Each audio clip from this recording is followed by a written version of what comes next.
Welcome back to Benny's Custom Works, proudly supported by Sparesbox. The last time you guys would have seen this on camera would have been at Wakefield. All things went really well. However, on our post-track day debrief, Adam did mention that the brakes were somewhat lacking. So today we're going to remedy that. We've got some R34 front and rear calipers. So we're going to a 2-pot rear caliper and a 4-pot front caliper. We do already have the S13 style 4-pot front calipers, but we've got still the standard single pot rear.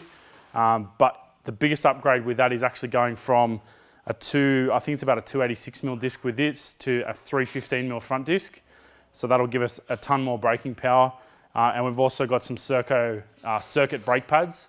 So that'll give us a heaps more bite. Whereas the pads that were in this previously are like a street track sort of combo pad. But because this thing's not a street car, we can afford to go like the more hardcore brake pads for the track. So we're basically going to throw it up, rip the wheels off it, pull all the actually we'll pull one caliper off at a time, then we don't have to do as much mucking around bleeding the brakes.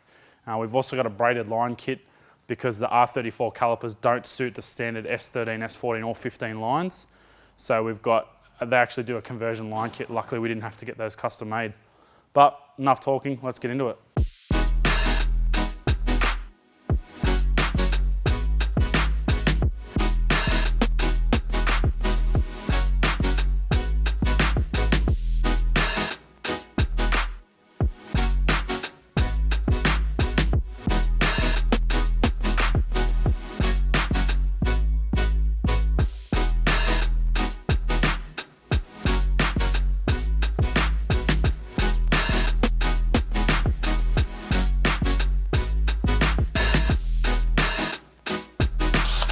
Just doing our bolt-on brake conversion.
We've got our front and rear calipers in conjunction with our DBA discs bolted onto the car. Just quickly, I thought I'd run you through some of the stuff we have to do to actually put these brakes on the car.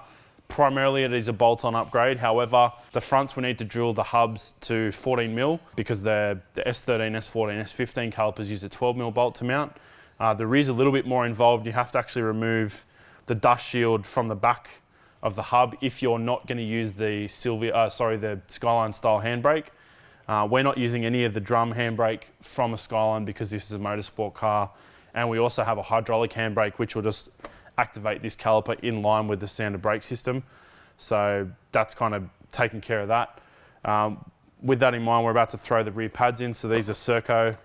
These are a motorsport orientated brake pad. They're not a street pad. I wouldn't recommend running these particular pads on the street because they do take a little bit to warm up. Their braking efficiency is not great when they're dead cold. They're also quite noisy compared to street style pads. So for that reason, I definitely recommend to pick the correct pad for your application. However, that's enough cool stories. Let's throw them in.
You probably noticed now that we've mounted the brake line to the strut, we've got a bit of a twist in this line. So what we're going to do now is actually loosen it off the steel side, the steel hardline side on the body.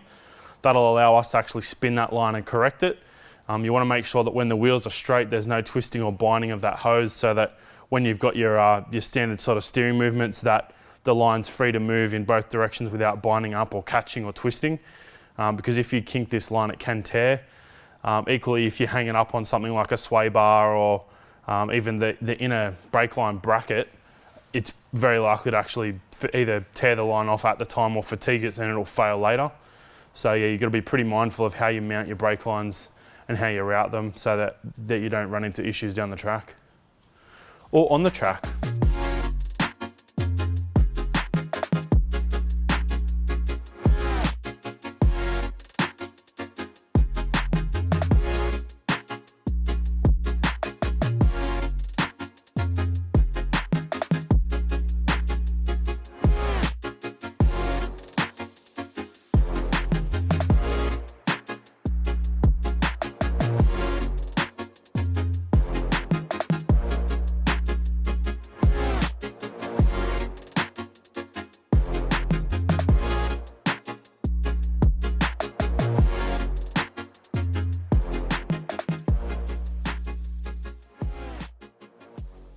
We're at the final point of our brake conversion today for the S13, and an often overlooked but very handy little piece of equipment is this brake master cylinder stopper. There's all sorts of ones available on the market. Some are actually integral to strut braces. Some are separate parts like this which bolt to the strut tower. They're literally out there for thousands of models, but they're also quite easy to fabricate your own one if for whatever reason you can't find one. I made one for the Cresta a while ago because we've got an odd non-OEM master cylinder combo. So the ones that were available didn't reach or were the wrong height, so easy enough to fab up. But yeah, this basically eliminates firewall flex. So after all your brake upgrades and everything, it allows you to put more effort into the brake master cylinder without the firewall flexing and some of the energy being lost by physically pushing all of that forward.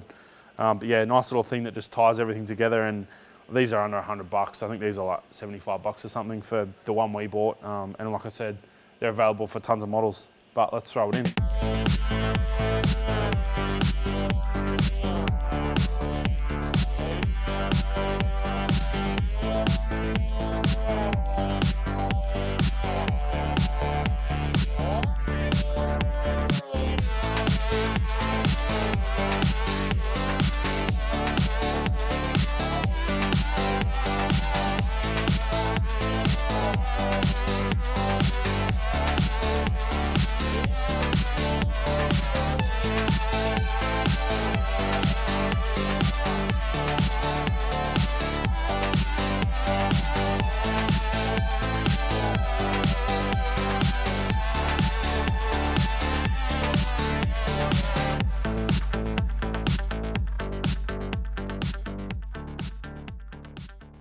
Well, that's us done for our S13 brake upgrade. We've got pretty much everything sorted as far as brakes go now, so hopefully in the future we won't be experiencing the same brake fade that Adam was experiencing at Wakefield.